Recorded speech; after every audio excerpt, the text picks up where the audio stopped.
मनोकामना है जो काफी समय से पूरी नहीं हो रही है, तो छोटा सा उपाय करना है। मात्र आपको उल्टा जल चढ़ाना होगा। 3 घंटे में आपको इसका असर दिखाई देने लगेगा। जो भी आपकी कामना होगी पूरी जरूर होगी। इस पूरे वीडियो के अंदर हम लोग 3 महा उपायों के बारे में बात करेंगे, जो कि आपकी धन की समस्या को दूर करेगा, पारिवारिक कलेश को खत्म करेगा और आपकी जो भी कामना होगी पूरी जरूर होगी। ठीक है, सबसे पहले बात, आप हमेशा शिवलिंग पर जल चढ़ाते हो ना, इस बार आपको अलग तरीके से जल चढ़ाना होगा। ठीक है, और आपकी जो भी कामना होगी वो बोल देना, आपकी कामना पूरी जरूर होगी। देखिए, पहले वाले उपाय जो है वो है आपकी मनोकामना पूर्ति के लिए। जो भी आप मनोकामना मांगेंगे आपकी पूरी जरूर होगी। आपको चाहिए क्या इस वाले उपाय के लिए? आपको चाहिए चावल के दाने, है ना। कितने चावल के दाने चाहिए ये चीज ध्यान रखिएगा, ये संख्या फिक्स है। चावल के दाने लेने आपको 7, लेकिन ध्यान रखना ये रहने चाहिए अक्षत, जो कहीं से भी खंडित ना हो, ये चीज ध्यान रखना। 7 ही तो लेने, आराम से आप ढूंढ सकते हो जो खंडित ना हो, ऐसे वाले चावल के दाने ले लेना। उसके बाद में आपको चाहिए होंगे सफेद फूल, है ना। क्या चाहिए आपको? सफेद फूल। लेकिन ध्यान रखना, तो हिर श्रृंगार के फूल या किसी के भी फूल आप ले लेना, लेकिन आपको सफेद फूल चाहिए। कितने? 5। गलती से भी केतकी के सफेद फूल मत ले लेना। केतकी के भी सफेद फूल होते हैं, बीच में से थोड़ा सा पीला, थोड़ा पीला ज्यादा होता है ना। इस तरीके से आपको लेना है।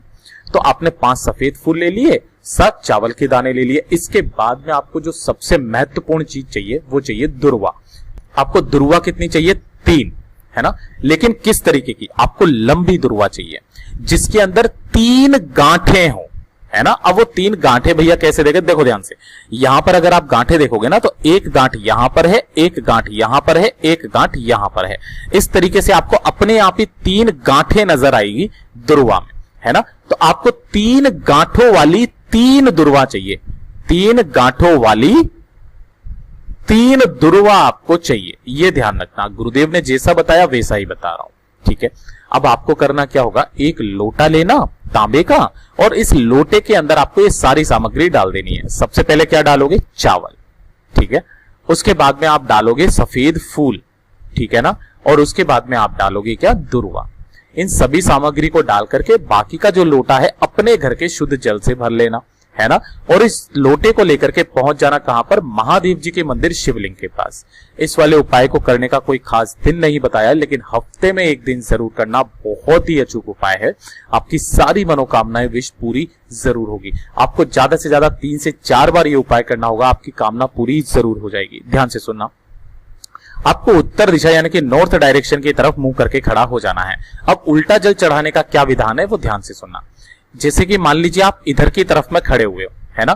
तो आप जल कैसे समर्पित करते हो? जल इस तरीके से समर्पित करते हो ना शिवलिंग के ऊपर। इस तरीके से आपने अपने दोनों हाथों को पसारा और अपने जल समर्पित कर दिया। लेकिन इस वाले उपाय में आपको ऐसे नहीं करना, है ना। उल्टा जल समर्पित करना है, यानी कि मुंह जो होना चाहिए वो आपकी तरफ। आपके जो दोनों हाथ है ना, वो कुछ दोनों हाथ इस तरीके से होंगे।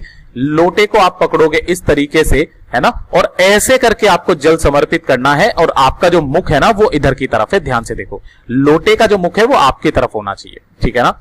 इस तरीके से आपको समर्पित करना होगा। ओम नमः शिवाय, श्री शिवाय नमस्तुभ्यम पंचाक्षरी मंत्र या षडाक्षरी मंत्र का स्मरण करते हुए ऐसे वाला जल आपको समर्पित करना होगा, ठीक है ना। समर्पित करने के पश्चात जो जल बहता बहता जलाधारी से नीचे की तरफ आकर के गिरेगा, आपको अपने दाहिने हाथ में इकट्ठा करना है और अपने दोनों नैनों पर अपनी कामना कहते हुए लगा देना है।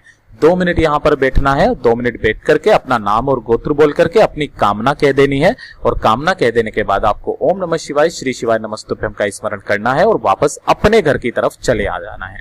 हफ्ते में जो व्यक्ति एक बार इस उपाय को करता है ना, उसके जीवन में कभी किसी चीज की समस्या नहीं रहती है।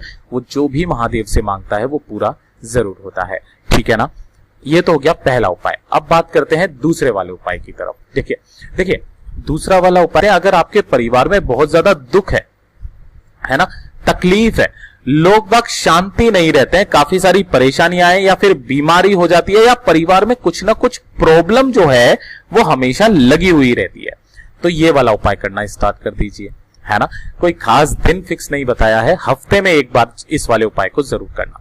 आपको लेना होगा 1 लोटा तांबे का, है ना, 1 लोटा तांबे का, जिसके अंदर आपको अपने घर का शुद्ध जल भर लेना।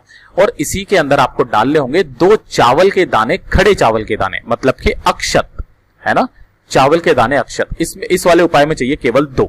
तो वो दोनों चावल के दानों को भी आपको इसी के अंदर डाल लेना होगा और इस लोटे को लेकर के चले जाना होगा, निकल जाना होगा अपने घर में। सबसे पहले जाओगे आप कहां पे? बेलपत्र के पेड़ के पास में। यहां पर जब आप पहुंचेंगे तो ओम नमः शिवाय श्री शिवाय नमस्तुभ्यम का स्मरण करके उस लोटे में से थोड़ा सा जल, पूरा लोटा नहीं चढ़ाना है, थोड़ा सा जल आपको बेलपत्री के पेड़ में समर्पित कर देना है। ठीक है, उसके बाद में आपको वो इसी लोटे को लेकर के जाना है पीपल के पेड़ के नीचे और पीपल के पेड़ में थोड़ा सा जल समर्पित कर देना है उसी वाले लोटे में से। ठीक है ना, पिपलेश्वर महादेव जी के नाम से ओम नमः शिवाय श्री शिवाय नमस्तुभ्यम का स्मरण करते हुए। ठीक है, और अंत में आपको जो जल बचा है उस लोटे का, वो पूरा का पूरा लोटे का जल आपको समर्पित करना होगा आंवले के पेड़ के नीचे ओम नमः शिवाय श्री शिवाय नमस्तुभ्यम का स्मरण करते हुए।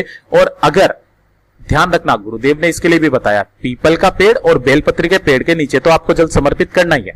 अगर गलती से आपको कोई आंवले का वृक्ष नहीं मिलता है ना, तो आप आंवले की वृक्ष की जगह ये जो बाकी का जल है वो शमी के पेड़ के नीचे भी समर्पित कर सकते हैं, है ना।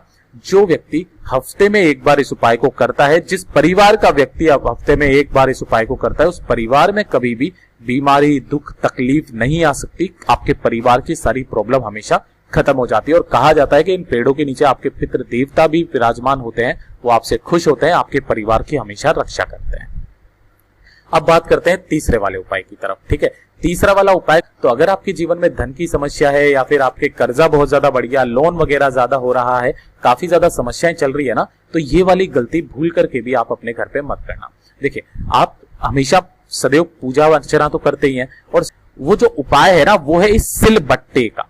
ये जो सिलबट्टा है ना, ये सबसे काम का है। ये सिलबट्टा आपके घर में होना चाहिए। ठीक है ना। देखिए, तो जब भी आप कभी भी चंदन को घिसें तो चंदन को घिसते समय याद रखना कि आपको इस सिलबट्टे के ऊपर चंदन को पहले घिसना है और उसके बाद ही आपको इस चंदन को काम में लेना है ना। तो क्या हम पिसा हुआ चंदन काम में नहीं ले सकते? ले सकते हो। गुरुदेव ने बताया कि अगर आपके पास में पिसा हुआ चंदन है, कुछ इस तरीके से लाल या चंदन या पीला चंदन, कोई सा भी, तो आपको इसी चंदन को थोड़ा सा इस सिलबट्टे पर रखना है ना, और इस सिलबट्टे के ऊपर रख करके जल डाल करके आपको इसके ऊपर थोड़ा सा घिसना है और उसके बाद में काम में लेना है। चाहे आपको कोई जरूरी नहीं है सिलबट्टा लो, जो भी पत्थर आपके घर में है उस पत्थर को उठाना, धो करके मंदिर में रख देना और उसके ऊपर आप चंदन घिसना स्टार्ट कर दीजिए। जिसके घर में ये सिलबट्टा होता है और सिलबट्टे के ऊपर चंदन घिसकर काम में लिया जाता है, आप क्या करते हो, गलती सीधा का सीधा वो घिसा हुआ चंदन लिया, जल मिलाया और आपने सीधा काम में ले लिया। ऐसा नहीं करना, उसे भी आपको थोड़ा सा घिसना है और घिसने के बाद ही आपको काम में लेना है। जिस घर में इस तरीके से चंदन को काम में लिया जाता है ना, माता लक्ष्मी सदैव उसके घर में वास करती है। उस घर में कभी भी कर्जा आ ही नहीं सकता है। वीडियो पसंद आया हो तो लाइक जरूर करना, चैनल को सब्सक्राइब जरूर कीजिएगा।